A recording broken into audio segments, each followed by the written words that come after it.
Hi guys, Pastor Jomel here. I pray that this sermon will encourage you and deepen your faith. Kung na-bless po kayo sa message nito, please like and share and tag someone and let's spread the word about the goodness and love of our God. Mabuhay po. At gusto ko pong batigan ng bawat isa na Happy Sunday and welcome to Bethany Church International Philippines at welcome po sa Deep and Wide Worship Experience. At ngayon po ay itutuloy natin yung ating serye na pinamagatang A Jesus-Shaped Life. And we were talking about here kung paano po mas maging kawangis ng Panginoon because that is our goal as Christians, to be imitators of Christ, yung Christ-likeness natin as we go through sa ating pong sanctification na tinatawag. I know you received Jesus Christ as your personal and Savior, but we are on the process of sanctification, which is mas nagiging holy po tayo, practical holiness po ang tawag doon. And we discussed that last week. And in this series po, nakaka-apat na weeks na po tayo at panglima na ngayon. We talked about the image of Christ. And then second week, we talked about yung pong mind of Christ. And then third week is the heart of Christ. And then nung nakaraan po, your favorite is yung practical holiness. Okay? Who enjoyed that? Okay? We were silent hearing those words, but that's a correction and a guide for us to become more holy practically. Okay, but this time, we will be talking about Manus Christi. Pag sinabi po nating Manus Christi, this will talk about servant leadership. Kung paano po nag-serve si Jesus to his disciples and also sa mankind. And that's what we're going to look at this morning. So I want to bring you on this message hanggang sa huli. Okay? Sabi mo nga sa katabi mo, I love you hanggang sa huli. Promise, alright? Promise.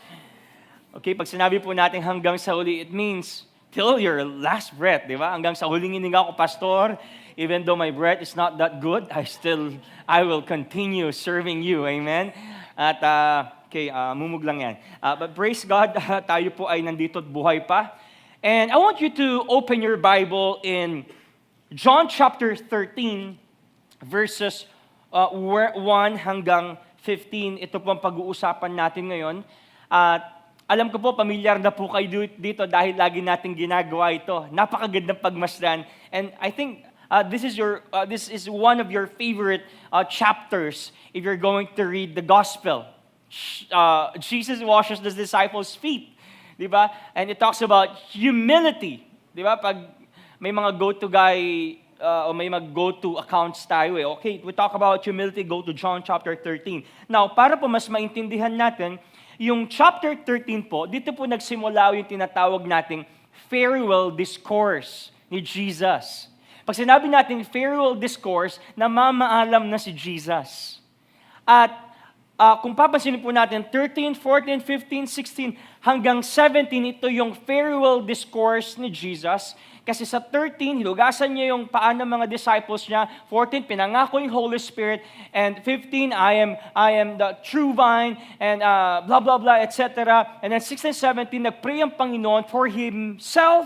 He prayed for His disciples, and He prayed for the future believers. So, basically, ang chapter 13, dito nagsimula yung, okay, goodbye, disciples. That's why His disciples were really sad.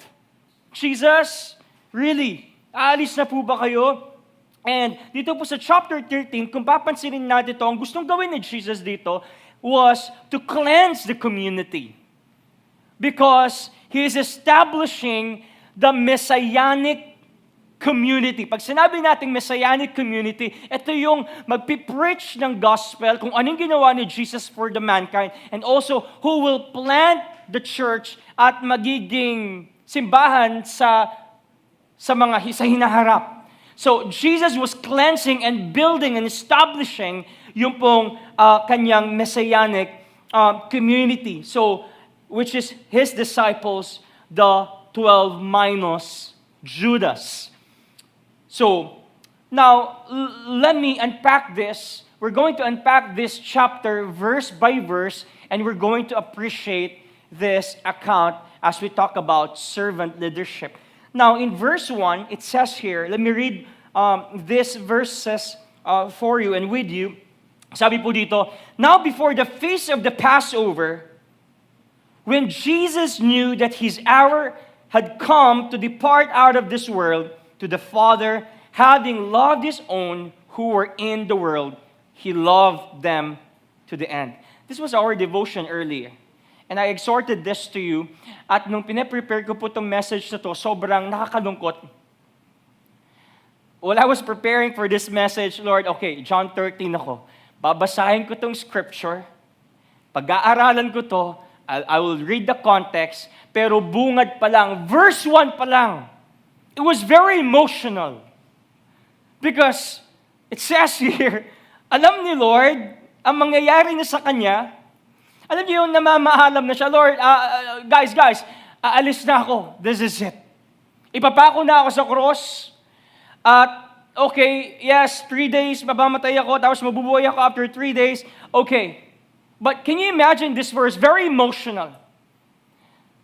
Last Friday, we conducted a retreat for Bethany Christian School. At nandun kami nila Bishop Zaldi and nila Kuya Gerald. And we were teaching this students, grade 12. So we're talking about cross, purity, and etc. And each lesson, alam niyo nakakatuwa, these people were crying. They were crying. Yung malaking si Gordon, hindi niya makompose yung sarili. Bakit? Kasi hindi nila matanggap na maghihiwa-hiwalay. Can you imagine yung mga goodbyes? Who doesn't like goodbyes? Ang hirap ng goodbyes. Last time, Kuya Gerald, nag-aayos tayo ng mga GCs. Mga GCs, yung mga hindi na ginagamit. Sabi ko, Jet, hindi ko kaya. Kayo na lang magtanggal. Heartbroken eh. Imagine the goodbyes. Jesus was telling to his disciples, guys, I'm about to leave. And looking at this verse, alam ni Jesus na mamamatay na siya with painful death. Alam ni Jesus na mamamatay na siya with excruciating death. His death is imminent. Malapit na, palapit na ng palapit. Imagine that. And not just that, kung makikita po natin dito, sabi niya, having loved his own. Who is this own? It was his disciples. And the last clause, sabi niya dito, he loved them to the end. You know, if you're going to read that over and over again, at kung pag-aaralan po natin mabuti, yung end po dito, in Greek meaning telos. Telos means to the limit. Telos means to the extent. Telos means to the outermost. Despite Judas' betrayal, does Jesus know that Judas will betray Jesus? Yes, he does. Alam na ni Jesus yun. Does he know? Does Jesus know na yung mga disciples niya ay i-deny siya at iiwan siya, i-abandon at walang matitira sa kanya? Yes, Jesus know it. Jesus knew it. But Jesus said, I love you till the end. In verse 2, during supper, when the devil had already put it into the heart of Judas Iscariot, Simon's son, to betray him. At kung makikita po natin dito, parang nagkaroon lang ng interruption. And si Jesus, alam naman niya yung betrayer niya. But, you know, kung titignan natin itong verse na to, if we will reflect on this verse, it's hard to continue a task if you know someone who will betray you. But Jesus did it. Ang hirap pong mag-serve, ang hirap sa isang pamilya. Nasasabihin sa kanila, guys, tara, punta tayo ng Enchanted, libre ko kayo sa Hong Kong, pero alam mo, yung isa doon sa pamilya mo, sinisiraan ka sa ibang tower, whatever, ilalaglag ka at ibebenta ka. Hindi, akong bala, punta tayo ng Hong Kong. Imagine that. It's hard to continue a task if you know someone who will betray you, but Jesus did it. Now in verse 4, napakaganda. Sabi po dito, Jesus rose from supper. He laid aside his outer garments and took a towel, tied it around his waist. Now this 4 is very powerful. if you're going to read that once again, he removed his outer garments and laid aside his outer garments and took a towel, tied it around his waist. And this is a picture of his entitlement. I'm God, but I'm not going to use my privileges. You know, di ba alam niyo po, pag nagsasabi tayo ng mga goodbyes, di ba pag yung paalis na may mga despedida na, ano usually yung ginagawa? Okay, may mga hosts, may mga MCs at may mga programmers. Okay, programmer, anong program natin ngayon? Okay, yung sasabihin ng host, okay guys, aalis na, may padispedida na dito, magkakaroon tayo ng eulogy, paupuin ninyo yung bida dito sa center chair. Supposed to be.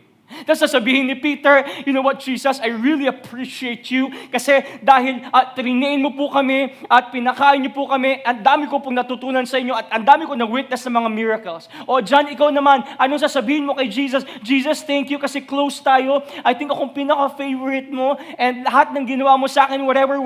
O ikaw naman, Judas, thank you so much po kasi akong pinagkatiwala niyo sa salapi at marami po akong nabibiling milk tea dahil ako po ang hawak nyo ng salapi. Usually, kapag may mga padispedida or aalis na, ganun eh. But instead of doing that, what Jesus did, He removed that. He removed His garment, and it talks about humility. I deserve to receive those words and to hear those words kasi tinuruan ko kayo for 3.5 years and I think it's time for you to tell something about me. But what Jesus did, He removed His garment. Ang gandang picture of laying aside all His entitlements. In verse 5, then He poured the water into a basin and began to wash the disciples' feet and to wipe them with the towel that was wrapped around Him. You know what, guys? I want to explain this verse. Kasi pag binasa po natin itong John 30, okay, humility. Okay, dapat daw maging humble tayo. If you're going to read this and study the background, the context, the setting ng verse nito, you will be amazed because this verse is remarkable. Dahil during their time, ang paghuhugas po ng paa sa kanilang mga bisita ay trabaho ng mga non-Jewish or ng mga hintil. The question is this, si Jesus ba hintil o Jewish? Jewish. At hindi na siya basta Jewish. He is Diyos. He is God. And the task of washing visitors' feet is reserved for the Gentiles. And by the way, if you do washing of feet, kapag hindi ka Gentile, is degrading. It's demeaning. It's lowly. At ang malupit po dito, during their time, they use sandals. Wala silang sapatos na ganito na enclosed or closed shoes. At take note, wala pa po mga expressway noon, hindi espalto ang mga daanan, at wala pa pong mga transportation noon. Kapag sumakay sila ng camel or ng donkey, bihira lang yon. So imagine yung alikabok ng dinadaanan nila using their sandals. And then Jesus washing the disciples' feet, ang pinakamaruming parte ng katawan. Imagine the putik. Alam niyo po, nung binabasa ko to, antindi. Kasi usually, yung mga host po ang ginagawa nila, for example, ito yung pinto, yan yung bahay, mag-iiwan yung mga host ng tubig dito at huhugasan ng mga hintil or self-hugas bago sila pumasok. Pero ang maganda dito, si Jesus, hinugasan niya hindi bago pumasok, kundi during their meal. Look at that. And while I was reading this, sabi ko, Lord, during meal, ang reaction ko literally, kadiri. Kasi if you're going to read the succeeding verses, Hinugasan yung paa ng mga disciples, tapos kumain sila ulit. Imagine yun, mga brown-brown dito sa kamay ni Jesus, oh. Eh wala naman nung safeguard na panghugas or alcohol during that time. But imagine that, di ba? Hawakan mo ko lang yung paa ni Glenn, nandidiri na ako. Tapos kakain ka ng spaghetti, paborito mo. Imagine that. Jesus did it during mealtime. Literal, nung binabasa ko to, Jesus, their paa is so baho. After niyang hugasan, imagine that, kumain pa rin sila ulit. But, this is my question. Why Jesus did it during mealtime? Bakit ginawa ni Jesus yung paghuhugas ng mga paa during their mealtime? Alam niyo po, kung titignan niyo pong time nila during their time, ang mealtime sa kanila sobrang halaga. Sobrang importante kasi doon sila nagfe-fellowship. Alright, foot washing bago pumasok sa bahay, pero ginawa ni Jesus during the mealtime, and eating is very important sa kanila, pero hininto. Hugutin ko ito. Can we say, or maybe, that even in our time of comfort, even in our time of rest, even in our time of celebration, we can serve one another. That service is not just for moments where we're in the zone. Alam niyo po, ang sarap mag-minister, sa totoo lang, ang daling mag-minister kapag we're in the zone. Pastor, pag preachin mo ako, mainit ako ngayon. I read three chapters today. Pastor, bishop or leader, akong pagdidin mo ng D-group, kaya ko yan because you're in the zone and that's very easy. Pero sometimes, ang hirap mag-serve when you're not. When you're in the middle of rest, when you're in the middle of celebration, or when you are in the middle of affliction, take note, they're not just actually celebrating. Jesus is in the middle of affliction. Supposed to be, ang gagawin ni Jesus, mamamahinga na siya, magpapahinga na ako kasi mamaya dakdakin na ako madaling araw kasi nung pinako si Cruz at si Jesus sa krus at pinahirapan siya, wala siyang tulog, partida. But what Jesus did, instead of celebrating, instead of resting, in the middle of affliction, nakuha pa niyang paglingkuran yung mga disciples niya.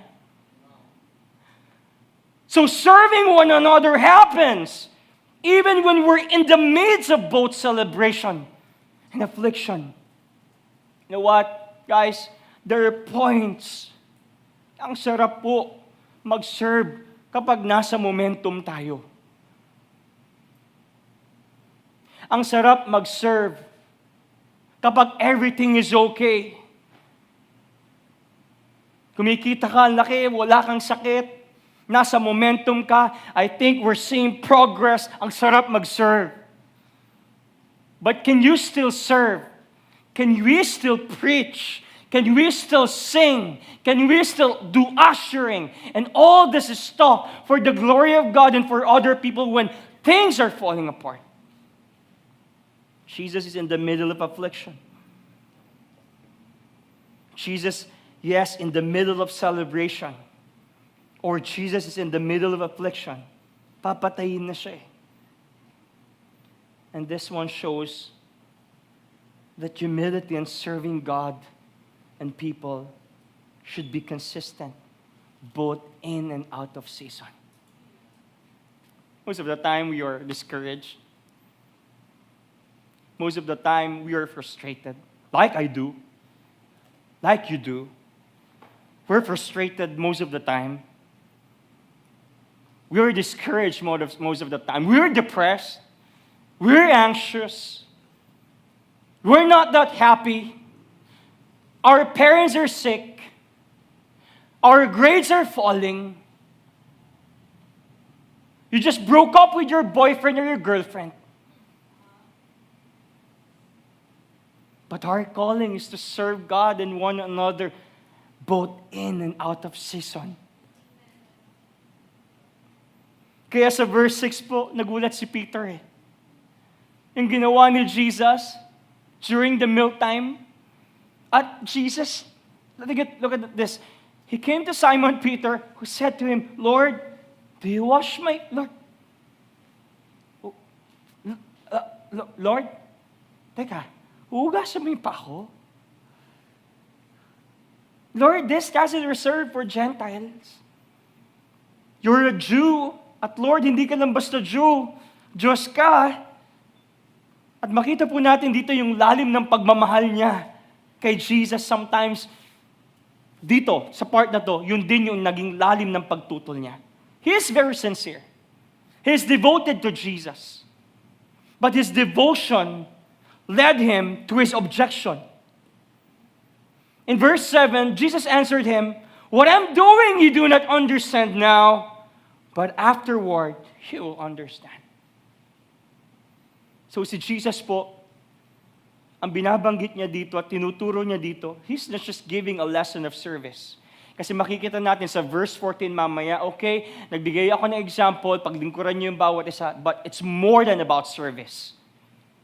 But his act of greater act of sacrifice on the cross. In verse 8, Peter said to him, Jesus, excuse me, you shall never wash my feet. And Jesus answered him, if I do not wash you, Jesus said, you have no share with me. Makita po natin sa kwentong ito, si Peter patuloy na nag-object. Jesus, please. Hindi ako karapat-dapat, marumi ako, huwag mo kong hugasan, Diyos kita, Master kita, Rabbi kita. But Jesus replied, look at this. If I want you to underline that word I. If I do not wash you, and underline this word me, you have no share with me. Sabi ni Jesus, Peter, huhugasan ko ang mga paa ninyo. Please, Jesus, don't do it. Si Peter, nakafocus siya doon sa paghuhugas, sa action. Hindi siya nakafocus doon sa kung sino yung naghuhugas sa kanya. What's the implication? You have to know this. Jesus did this at hindi, Peter, little did he know, hindi alam ni Peter na meron siyang dumi na tanging si Jesus lang ang pwedeng maglinis. So parang sabi ni Peter, okay, nakafocus ako sa paghugas. Lord, huwag mong gagawin yan. Pero hindi nakafocus si Peter kay Jesus na kung sino ang naghuhugas. You know what, Peter? Kung bakit ko ito ginagawa? Kasi may dumi kayo. May dumi ka na ako lang ang pwede maglinis. And it talks about our sins. It talks about our trespasses.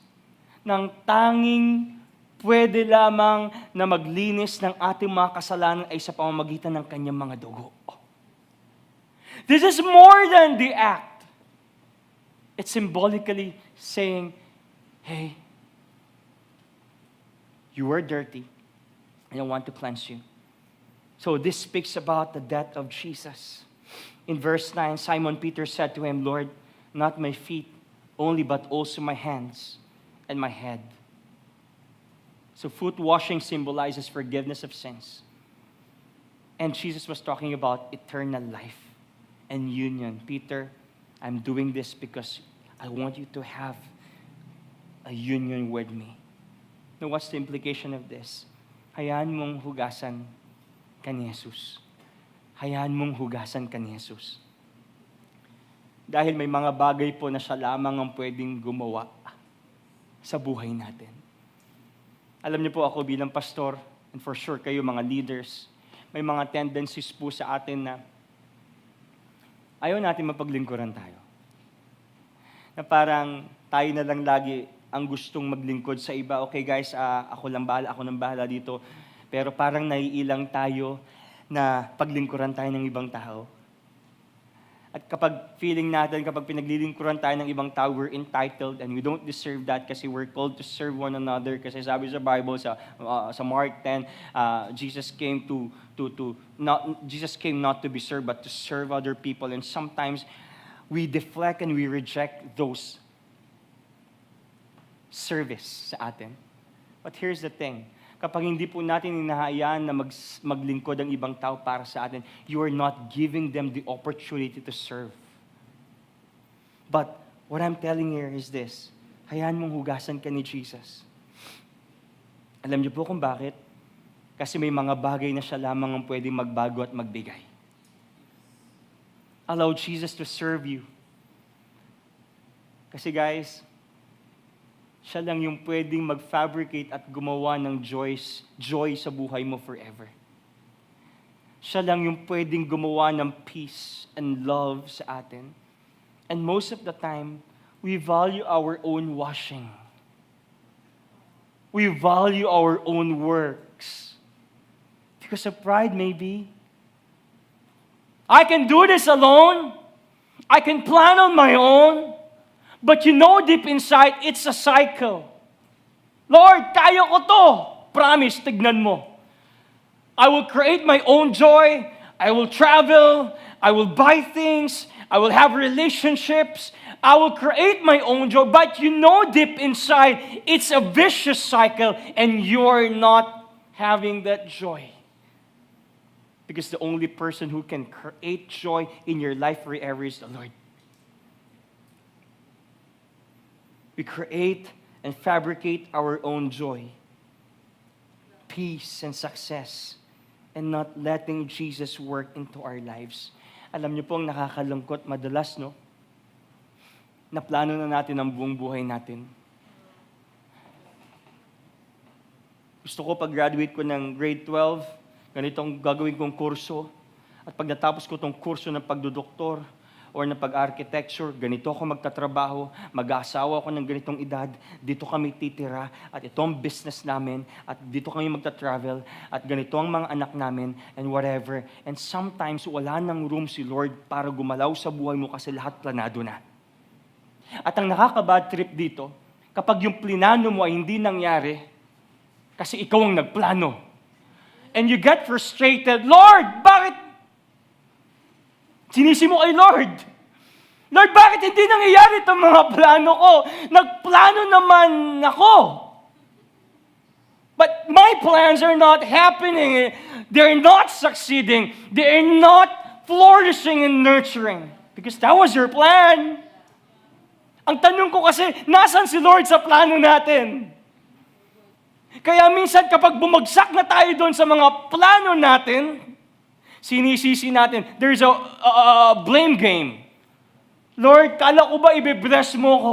Lord, kala ko ba pagpapalahin mo ko? Lord, akala ko ba may peace ka, may love ka, may joy ka?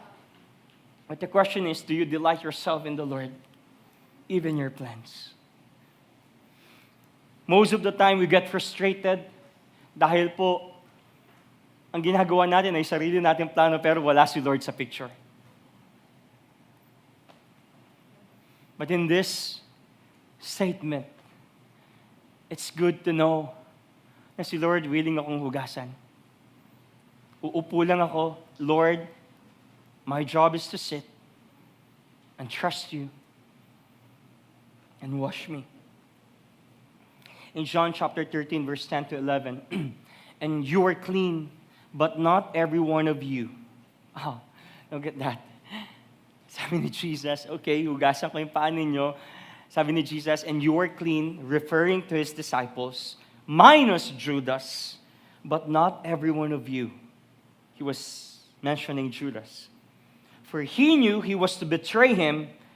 That was why he said, not all of you are clean. So you're clean, referring to his disciples, except Judas, because Judas is not spiritually cleansed. But, makita po natin sa verse na to, makita natin yung patience ni Jesus kay Judas at yung love ni Jesus sa kanyang mga followers. Kahit pati yung mga magbebenta sa kanya, hinugasan niya ng paa at minahal niya. Like what I've said sa introduction ko, sa part po na ito, God is establishing His new messianic community. Yung magpipreach ng gospel, yung magtatayo ng church, united in the Spirit with purity. So Jesus was modeling humility, yes. but also purity. He's cleansing His community both literally and symbolically. Literally, hinugasan niya yung mga paa ng mga disciples niya. And symbolically, He removed the betrayer, which is Judas. Now in verse 14, look at this. If I then, your Lord and teacher, have washed your feet, you also ought to wash one another's feet. So si Jesus po, minodel niya, okay, this is a sign of humility. This is a sign of love. This is a sign and my final proof that I love you, my disciples. At makikita po natin dito yung model ng humility at ng service. That also, you also ought to wash another's feet, Jesus said. Yung act po ni Jesus dito na paghuhugas ng mga paa is figuratively. Hindi naman na kailangan natin gayahin, okay mamaya, dahil pastor, gusto kitang paglingkuran at humble ako, alika nga dito, banlawan ko yung paa mo. Hindi naman ganun literal. Because there are so many ways to serve one another. Amen? We can serve other people through our forgiveness, because we're already forgiven. We can serve one another through our love, through exhortation, through preaching the word. There are a lot of ways to serve one another. In verse 15, I have given you an example that you also should do as I have done to you. So good. Sabi ni Jesus, binigyan ko kayo ng example, guys. Okay? Kaya gawin din niyo itong ginawa ko sa inyo. At dito po sa farewell discourse na to, gustong gawin ni Jesus sa kanyang mga followers at sabihin sa kanyang mga followers, example nyo rin sa ibang tao yung ginawa ko sa inyo. Sabi ni Jesus, ganon din ang gawin ninyo sa isa't isa. Alam niyo po, I want to be practical here. Madalas ang sinasabi natin, di ba kapag nasasaktan tayo out of our defense, pag napapahiya ka na, frustrated ka na sa ministry, basta ako, gagawin ko to para kay Lord lang. I will do this for God alone. Tama po yun, pero kulang po yun. O sige, kung para kay Lord lang, ba't nandito pa kayo nag-a-attend? And here's my question. Why God created humans? Second question, why God established His church? Kasi sa totoo lang, pwede naman tayong pagpastoran ni Jesus directly. At I think that's more effective. Kasi wala nang away-away, wala nang maling theology, wala nang kulto. Si Jesus na mag-preach directly sa church. Pwede naman niyang gawin yun eh. But don't be too spiritual. Basta ako gagawin ko to para kay Lord alone. Eh di wow. Yes, you do it for the glory of God. Pero sinong nakikinabang? Si Lord ba? Nakikinabang what you're doing for Him? No. The one who benefits what you're doing for the Lord is the people.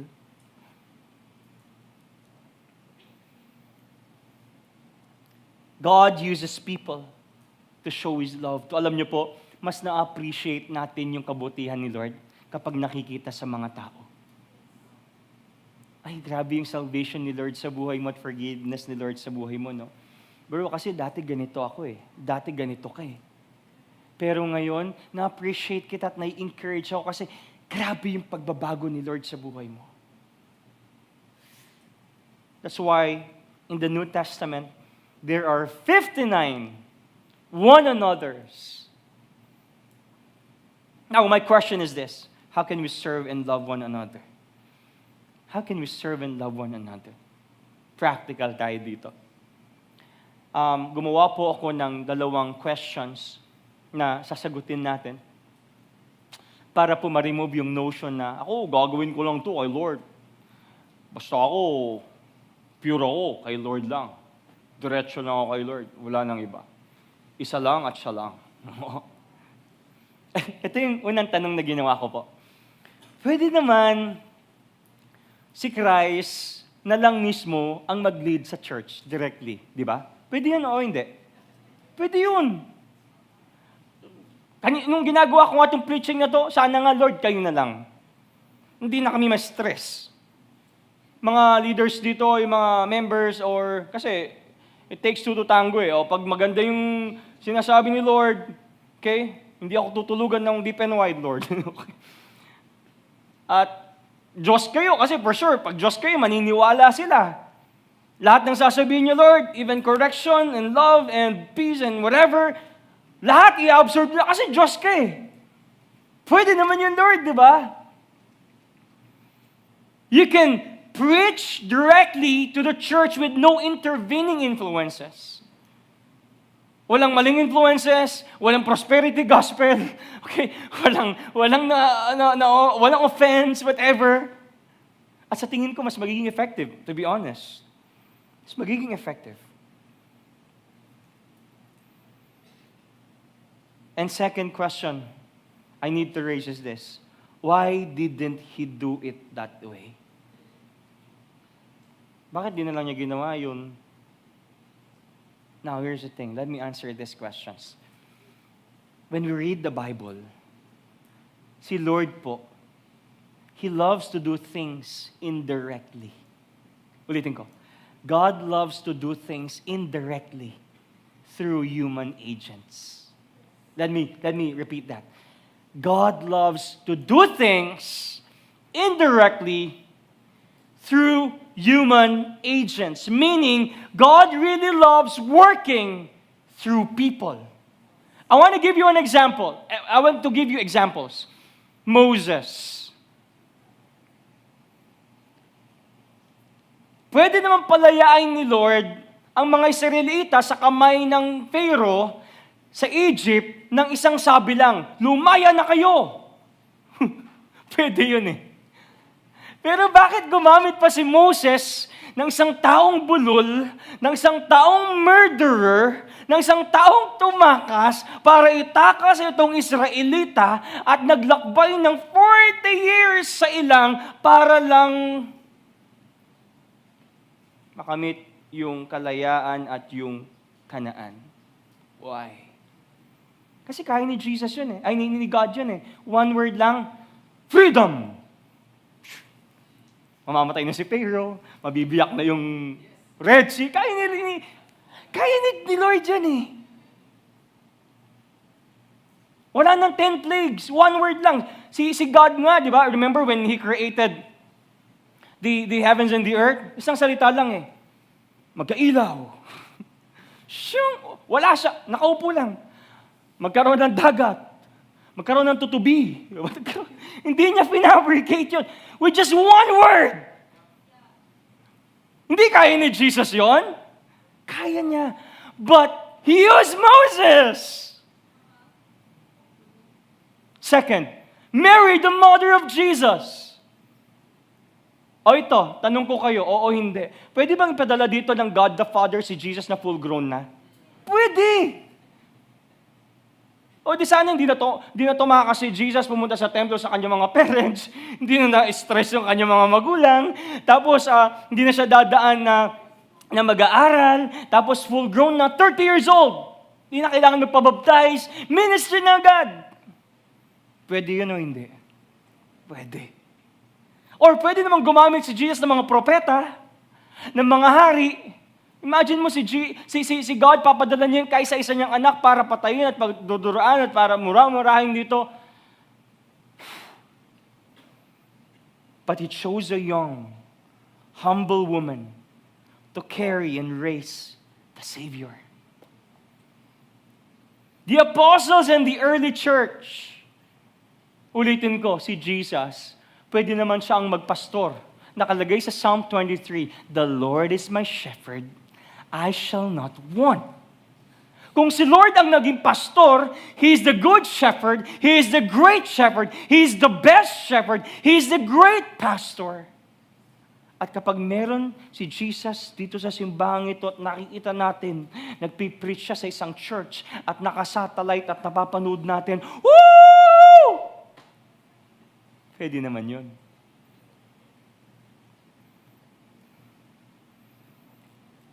But He uses apostles. to be His witnesses. Last one. You are pastors and leaders. This is my question. Why God installed pastors and leaders in this church? Who is imperfect?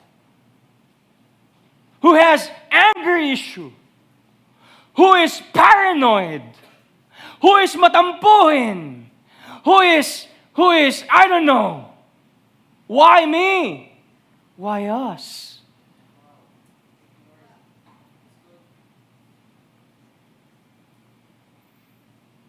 Why God installed pastors and leaders and deacons and elders to preach the gospel? Because God loves to work from ship to ship.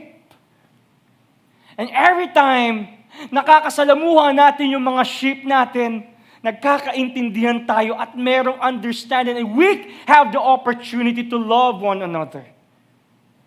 Parang iniisip ko, Lord, siguro kung directly, no, okay, magre-report kami, oh, Jesus, ito yung na-disciple namin. Tignan mo, Jesus, oh, 3 kami. Boring eh. Pero maganda. Maganda dito. God loves to use redeemed people to redeem people. Loved people to love people. Forgiven people to forgive people. Minsan napapaisip po ako, Lord, yes, sana lahat passionate, no? Sana lahat okay. Lord, sana dumami. Yun yung mga iniiyak ko lagi. Lord, yung mga next generation, okay po sana. Lord. Pero, na-realize ko ang boring kapag directly of course, kay Lord, naka-address yung faith natin. Pero imagine mo kung hindi tayo nag-uusap-usap mga kapwa Kristiyano. Ang boring. Bakit? Kasi walang application nung sinasabi ng Panginoon sa atin. Love one another. Hindi diretso na ako. I do it for the glory of God alone lang eh. Ang boring. That's why there is a church like this. To what? To exhort one another. It says here, to exhort one another. Ang tanong kasi, bakit nag-install pa si Lord ng mga pastor? To exhort one another. To love one another. To instruct one another. To serve one another. To forgive one another. Submit to one another. To do good to one another. To do not slander one another. Stir up one another. To love and good works. And to confess your sins to one another. That's why there is a church. So looking at this 10 one another's, 10 pa lang yan, there are still 49. My favorite, give holy kiss to one another. Beso, beso.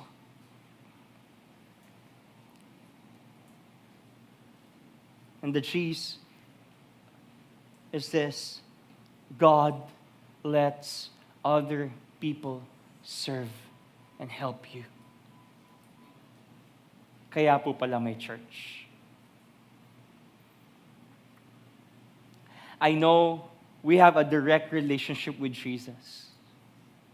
Pero we appreciate His word and His words and His actions when we are in the community. Ako, I really love being with the people at yung, alam niyo, may mga tambay-tambay. Minsan pag nag-uusap kami, lagi tayong tumitingin sa orasan. Anong oras na? Hindi dahil para umuwi, kundi, Lord, sana pahintuin mo yun kasi masaya kaming kwentuhan ngayon. But, I know you have a vertical relationship with the Lord. But the question is, how is our horizontal relationship with one another? I want you to read this. It says here, God works through people so His love, His holiness, and salvation can be shown through one another. so that the Father in heaven may be glorified even more. Guys, God doesn't need us. Di po tayo kailangan ni Lord. But He chooses to need us because He loves relationships. He loves obedience. He loves partnership. And Jesus modeled it. And God gave us the opportunity to do the application part. Alam niyo po, maganda po yung mga natututunan natin sa church at binabasa natin sa Bible at naririnig natin sa Holy Spirit ay na-apply natin sa iba't. Kasi ang tanong, yes, you have a good relationship with the Lord, pero ang tanong, meron ka bang opportunity at room na i-apply yung mga yan sa ibang tao? The reason we're doing campus ministry, the reason we're doing this service, D groups, kasi every time we do that, may opportunity tayong mapakita na, okay, guys, I love you. Okay, guys, I forgive you. Okay, guys, I want to exhort something sa iyo so that you will be more encouraged. So that is the reason why there's a church. And Jesus said in verse 15, "For I have given you an example, that you also should do just I have done to you." Yung ginawa po ni Jesus na paghuhugas ng paa sa kanyang mga disciples is an example, is a model of first sacrificial love. Imagine niyo po yun. Sacrificial love. Sacrificial love. Sacrificial love. That's it. Sacrificial love. Okay, be ready. May dalawa pa dyan, okay? Unahan ko na kayo, okay? Sacrificial love. Jesus knew, bebenta siya. Jesus knew, iiwan siya. Jesus knew, papatayin siya. Jesus knew he will be broken relationally, even spiritually. But he loved his disciple hanggang sa dulo. You know, one of my prayers, Deep and Wide fam, one of my prayers, Bethany fam, is, Lord, sana wala nang aalis. At Lord, sana lahat kami magpatuloy. At kung aalis man po sila, Lord, sana po magpatuloy pa rin sila sa ibang church. Kahit hindi dito, kundi sa inyo. And that is my prayer. Lord, all those sacrifices and all those efforts ng bawat isa ay magbunga para gawin sa iba. So Jesus modeled it. And second is, let's serve without expectation. You know, alam niyo po, ang maganda sa Panginoon, hinugasan niya yung mga paa ng mga disciples at namatay si Jesus sa sanlibutan. At hindi siya nanumbat. 3 years tayong magkasama. Ginanyan-ganyan niyo ako. Bad trip kayo. Namatay pa ako sa inyo. Oh, pinagduduraan, sinipa-sipa, minura ako dito. Tapos, iiwan niyo ako. Bakit naman ganon? But Jesus never said that. He just did yung will ng Panginoon. This is the will of God. If you will accept this or not, it's okay. But one thing I want you to know is that I love you.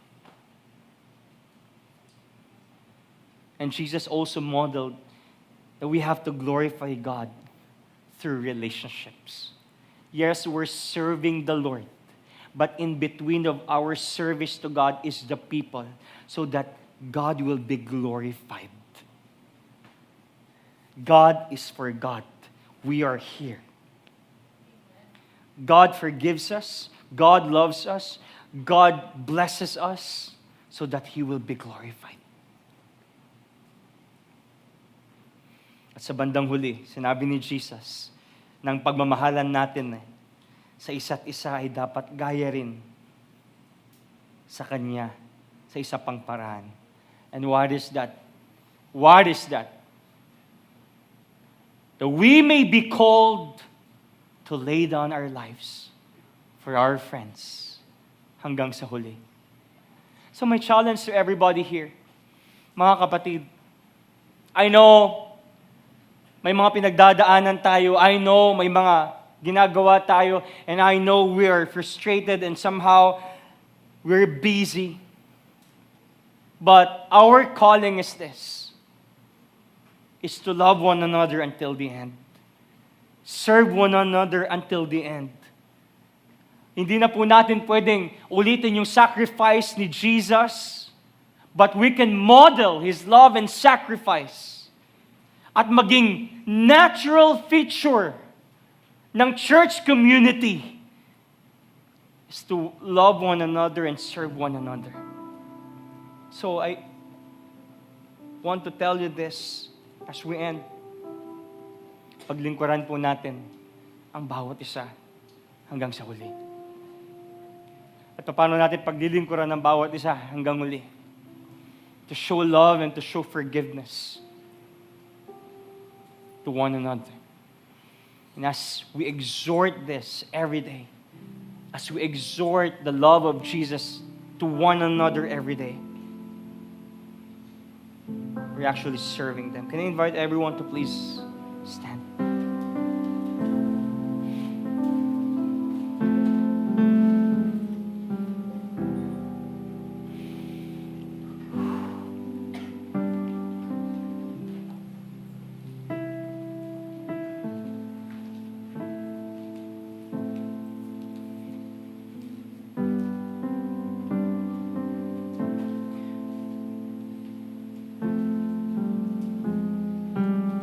Let's have a moment today, this time,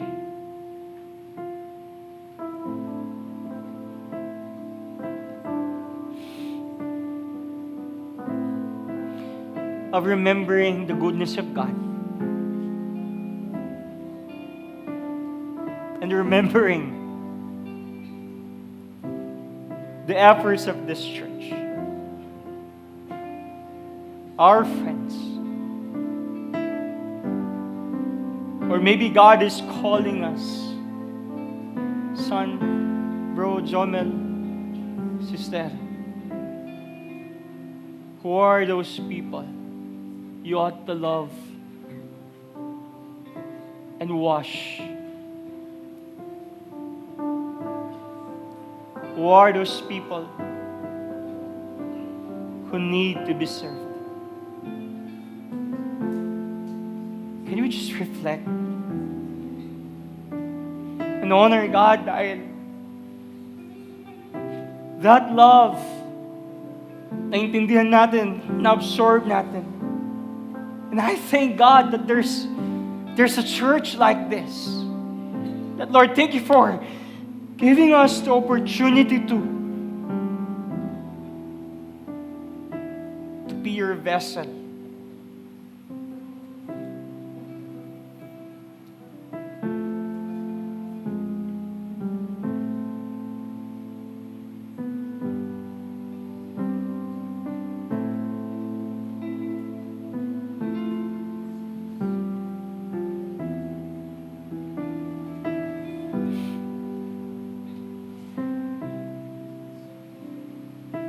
Just remember God's goodness.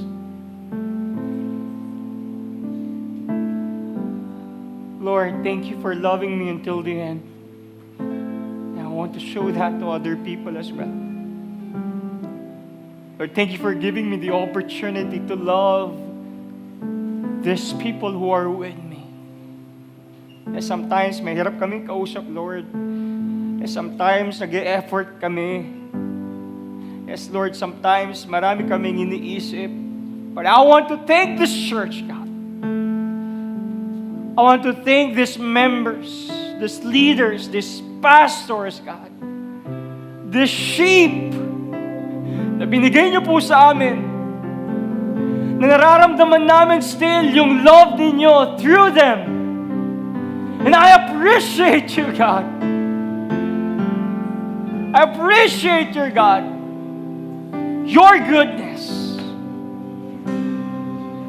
Lord, thank you for my brothers and sisters.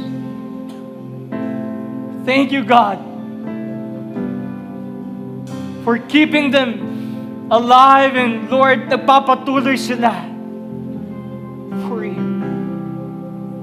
Pwede bang pagpasalamat po natin yung mga kaibigan natin? Pagpasalamat natin yung mga kapastoran at yung mga ka-members natin, mga kapatiran natin. Lord, thank you. Thank you for these people, Lord. Come on, pray for them. Pray for one another. Thank you, God.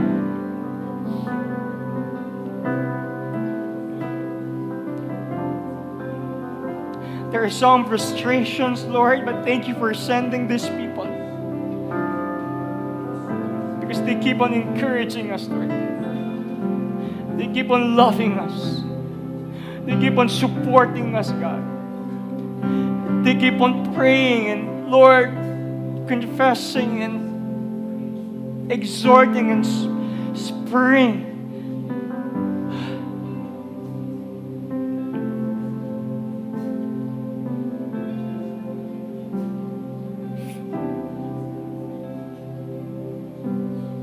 Can you just also pray those people, mga kapatid natin at mga minamahal natin, mga kaibigan natin na nanghihina? Can we just pray for them? And be with these people in our prayers. Oh Father, I pray those people who are distressed, who are depressed, who are down, give them hope. Give them the assurance, Lord. I know some of us here, Lord, we don't know how to bounce back, but you can, Lord. You empower us.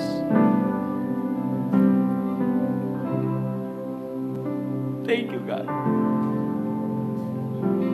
And I cry for these people, Lord. I pray for our leaders na nanghihina ngayon, nalalamig ngayon. I pray for them. At yung sa mga malalakas, Lord, panatilihin niyo po silang malakas at palakasin niyo po sila para palakasin ng ibang tao. Come on, pray for one another. Serve one another through prayers. Remember them, Lord, I pray. That they will continue in their faith. They will never be stumbled, Lord.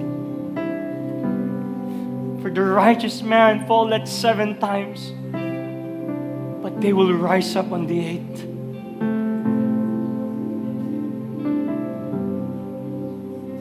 So God, thank you. Thank you, God. Dahil hanggang dulo, hanggang ngayon, mahal mo kami.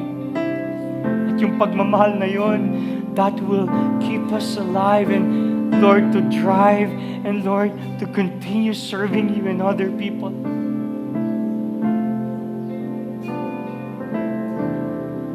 I don't know what they're going through, but I know you know what they're going through.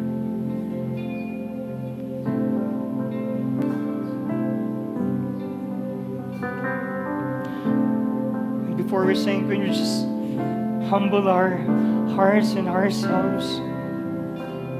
And as we sing songs unto the Lord, let's take this moment to replenish our hearts. Lord, I want to love again. Lord, I want to have hope. Come on. Lord.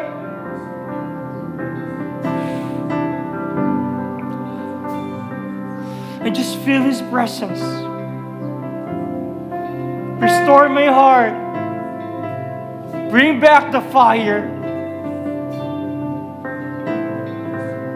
This church, Lord, that this community, Deep and Wide, will be a vessel of grace and love to our communities, to our campuses, Lord, even our families, and to one another. And we will never give up. Because sooner or later, Lord, we will see good harvests. And we don't want to give up. We don't want to give up, Lord.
Before we end this service, sorry, they're too emotional.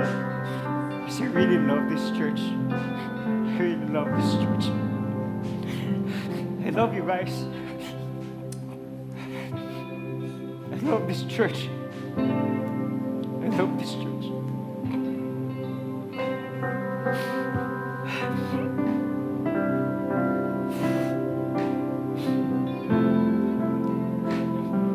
Can you just show our love to one another and hug them and say good things about that guy? Love you, bro. The Lord loves you. Love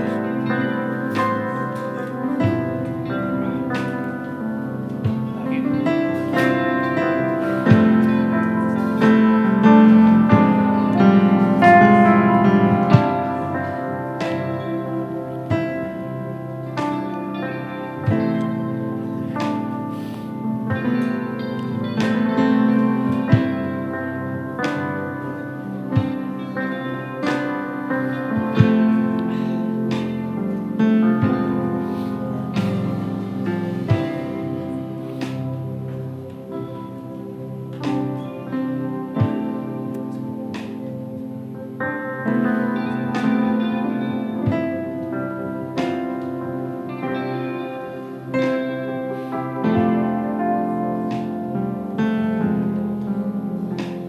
Let me pray for you.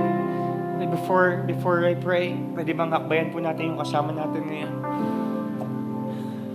Learn to love these people. Learn to accept one another and bless them. Kasi yan yung makakasama mo sa church na to forever. You have to honor Him. Lord, I pray for this church.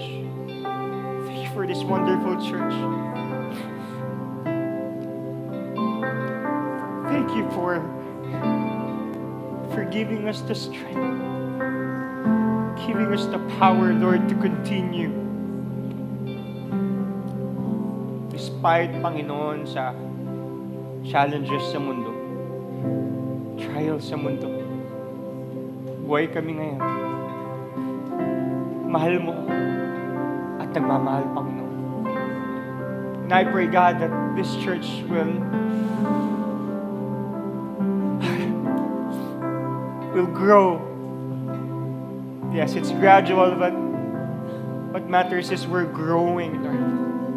We're growing to understand your love. We're growing to love one another. and serve one another. Thank you so much for correcting our hearts. We shall be humble, be pure. And I pray for our brothers who are here. I pray for our sisters who are here today. Bless them, Panginoon. Bless them, and we're so glad seeing them succeeding, Panginoon. Growing and serving and continuing with their faith, Panginoon, sa inyo. So I pray, Lord, that the Church of Bethany, Deep and Wide fam, will be forever grateful. Kasi binigyan niyo po kami ng ganito kagandang simbahan. Ganito kagandang community, Lord. And use me. Use all the ministers and members na nandito po, Panginoon. They may not be serving right now, but I know they're praying for one another. They're encouraging their parents and they're loving one another. Sometimes we just don't know how to express our love. But deep inside, I know we love one another, Lord. And we will be forever grateful for this community. Thank you, Lord. Thank you, Lord. So this is our prayer, and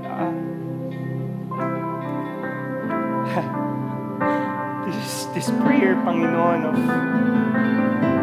joy and tears of joy. Kasi meron kaming sila. Meron kaming kami at meron kaming kayo, Lord. Salamat po. Thank you for this church. And everybody would say, Amen. And amen. Amen. Amen.